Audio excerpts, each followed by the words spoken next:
Exodus chapter 12. The Lord said to Moses and Aaron in the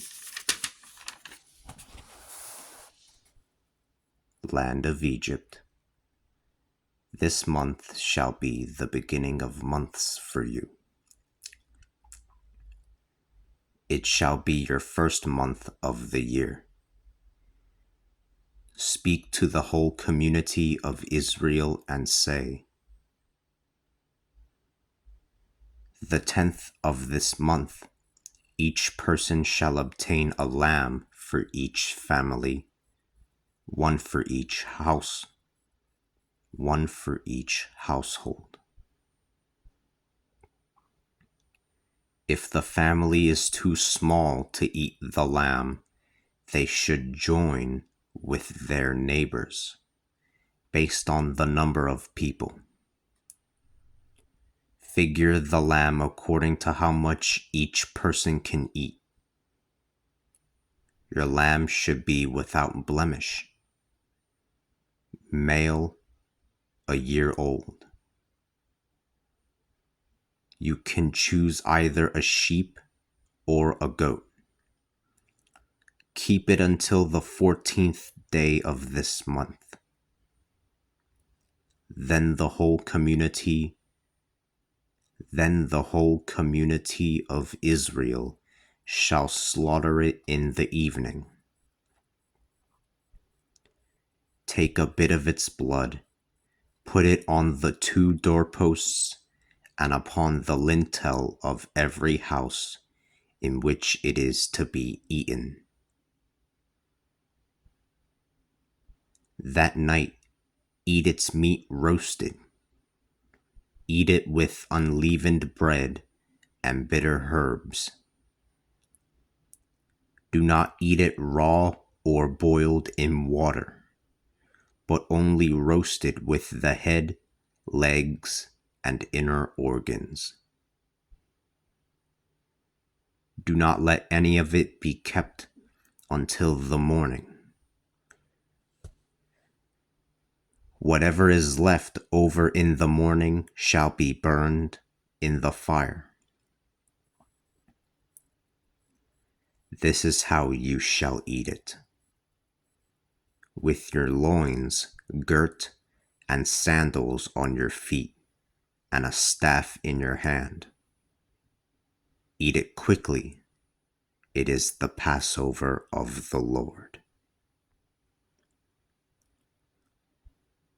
On that night I will pass over the land of Egypt and strike the firstborn of the land of Egypt, both human and animal,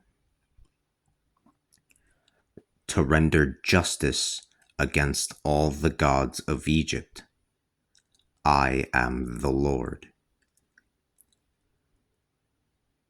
The blood on your houses shall be the sign that you are inside. I will see the blood and pass over. There shall be no plague for you when I strike the land of Egypt. This day shall be a memorial for you. You shall celebrate it as a feast of the Lord. From generation to generation, let there be an ordinance that you celebrate this feast. For 7 days you shall eat unleavened bread. On the first day you shall dispose of all leaven from your house. Whoever eats leavened goods from the first day till the 7th shall be cut off from Israel. On the first day you shall hold a sacred assembly, and another on the 7th day. On those days you shall not work. You shall only prepare what is to be eaten by everyone. You shall observe the custom of unleavened bread. For on this same day I brought out your hosts from the land of Egypt. You shall observe this day from generation to generation as an eternal ordinance. In the first month, the 14th day of the month, in the evening, you shall eat unleavened bread until the 21st of the month, in the evening. For 7 days, leavened bread shall not be found in your house. For whoever eats leavened bread shall be cut off from the community of Israel.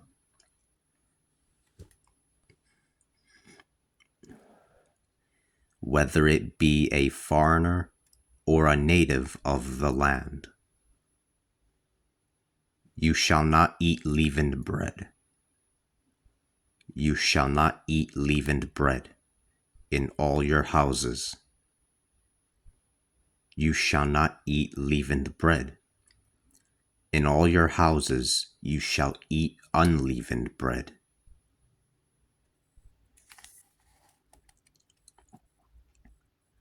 Moses summoned all the elders of Israel and told them, "Go and obtain a lamb for each family and slaughter it for the Passover.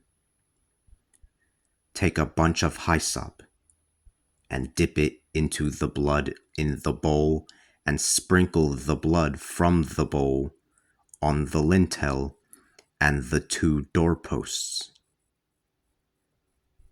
None of you shall go outside until the morning.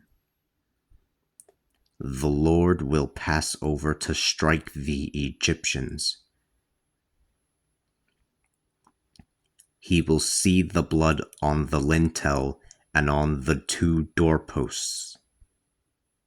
The Lord will, therefore, pass over the door and will not allow the destroyer to enter into your house to strike anyone there."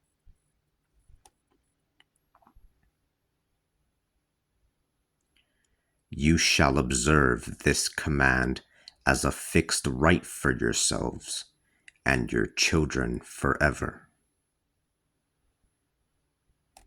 When you will have entered into the land that the Lord will give you, as he promised, you shall observe this rite. When your children ask you, "What does this rite of yours mean?" you shall tell them, "It is the sacrifice of the Passover."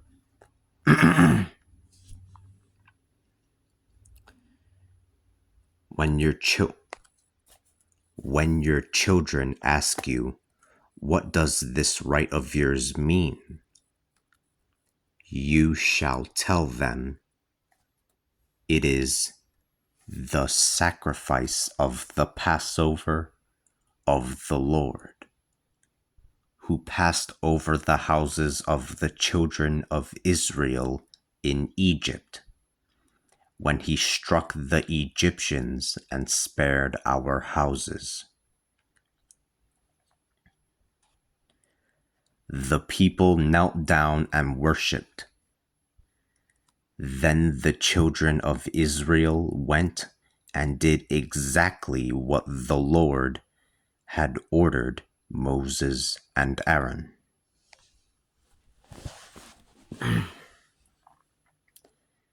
At midnight, the Lord slew every firstborn in the land of Egypt, from the firstborn of Pharaoh who sat upon the throne to the firstborn of the prisoners being held in dungeons. All the firstborn, both human and animal, Pharaoh got up during the night along with his ministers and all the Egyptians, and a loud cry across out of Egypt, for every house had someone who had died. Pharaoh summoned Moses and Aaron during the night and said, "Arise and leave my people, you and the children of Israel. Go and serve the Lord as you have said.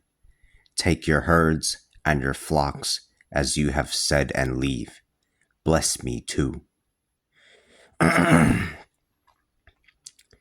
The Egyptians urged on the people to drive them out of the land quickly, for they said, "We are all about to die." The people took their unleavened dough with them, placing their kneading bowls wrapped in their cloaks on their shoulders. The children of Israel carried out Moses' order and had the Egyptians give them objects of silver and gold and clothes.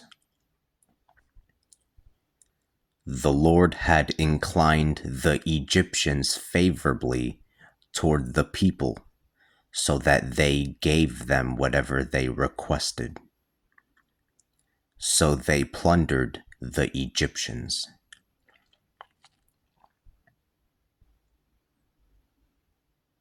The children of Israel traveled from Ramesses to Succoth. There were 600,000 men on foot, not counting children. There was also a large crowd of people of mixed ancestry with them, together with large numbers of flocks and herds. They baked the dough that they had carried with them from Egypt as cakes of unleavened bread, for it had not been leavened. They had been hurried out of Egypt and had not had time to hesitate nor to prepare provisions for the journey.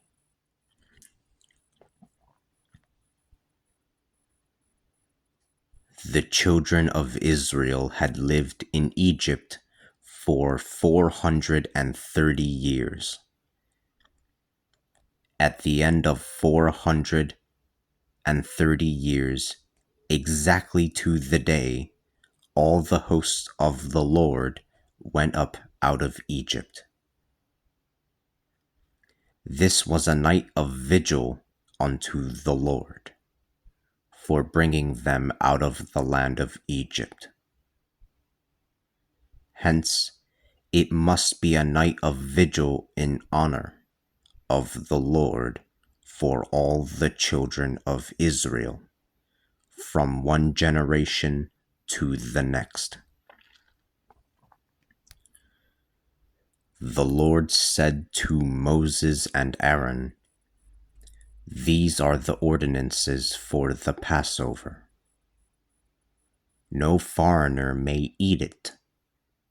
As for each slave bought with money, you shall circumcise him so that he may eat it.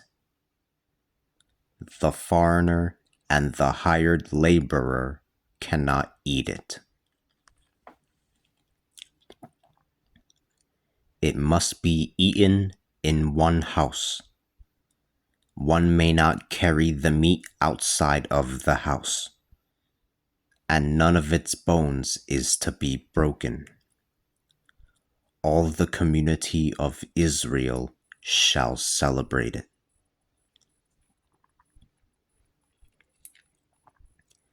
If a foreigner dwells among you and wishes to celebrate the Passover of the Lord, let each man in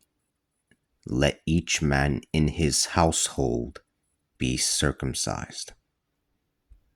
Then let him draw near to celebrate, and he will be like a native of the land. But no one who is uncircumcised can eat it. The same law will be binding on the native and the foreigner who is living in your midst. All the children of Israel did just as the Lord had commanded Moses and Aaron. On that very day, the Lord brought Israel out of the land of Egypt, organized according to their hosts.